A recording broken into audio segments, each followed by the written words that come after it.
Good morning student. I am your English teacher and I will teach you English. आज मैं आपको pros का chapter number first पढ़ाऊंगी. मैंने इस चैप्टर को 2 पार्ट्स में डिवाइड किया है. हाफ चैप्टर को मैं आज एक्सप्लेन करूंगी और हाफ को कल. चैप्टर का नेम है द एन्चेंटेड पुल, जादुई तालाब, और इसके राइटर हैं चक्रवर्ती राजगोपाल आचार्य. ये कहानी है उन 5 पांडवों की जिनको 12 साल के लिए वनवास भेज दिया था और वहाँ पर जो जो घटनाएं होती हैं उसका वर्णन इस लेसन में किया गया है. ठीक है, now start the lesson.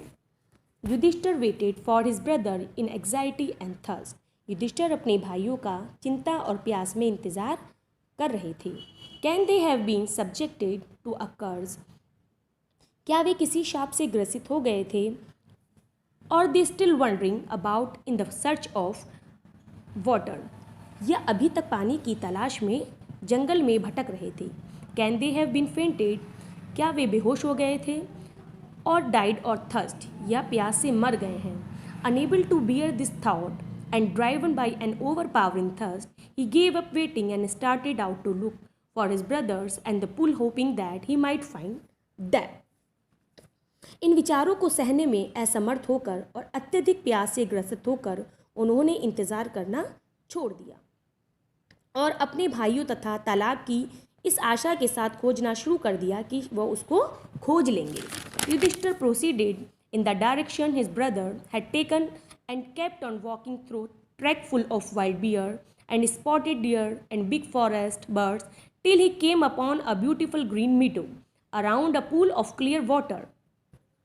Yudhishthir उसी दिशा में आगे बढ़े जिस दिशा में उनके भाई गए थे और उन्होंने उन रास्तों पर चलना जारी रखा जो जंगली भालुओं व चित्तीदार हिरण और बड़े जंगली पशुओं से भरा हुआ था.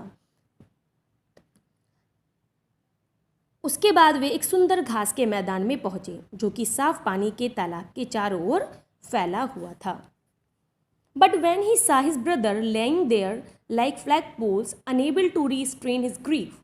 लेकिन जब उन्होंने अपने भाइयों को वहाँ ध्वजा स्तंभों की तरह पड़ा हुआ देखा तब वे अपने दुख को रोक नहीं सके.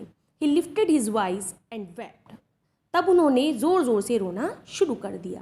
He touched the face of Bhim and Arjun. उन्होंने भीम और अर्जुन के चेहरों को छुआ. As they lay so still and silent. जो कि बिल्कुल शांत और चुपचाप पड़े हुए थे. And mourned. और उन्होंने विलाप करते हुए कहा, Was this to be the end of all our woes? क्या हमारी सभी प्रतिज्ञाओं का यही अंत होना था. Just when our exile is about to end. जबकि हमारा वनवास तो खत्म होने वाला था. Even the gods have forsaken me in my misfortune.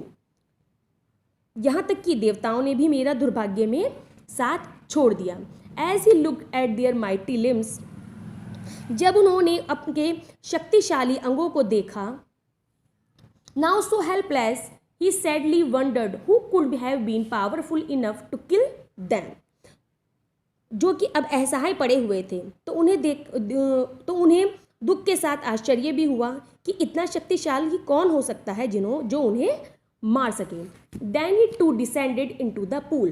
तब वे भी तालाब में उतर गए. Drawn to the water by an overpowering thirst. क्योंकि उन्हें भी अत्यधिक प्यास लगी हुई थी. At once the voice without form warned. अचानक एक अदृश्य आवाज़ ने उन्हें चेतावनी दी. Your brothers died because they did not heed my words. तुम्हारे भाई मर गए क्योंकि उन्होंने मेरे शब्दों को ध्यान से नहीं सुना. They tried to drink water without answering my question. उन्होंने बिना मेरे सवालों का जवाब दिए पानी पीने की कोशिश की. Do not follow them.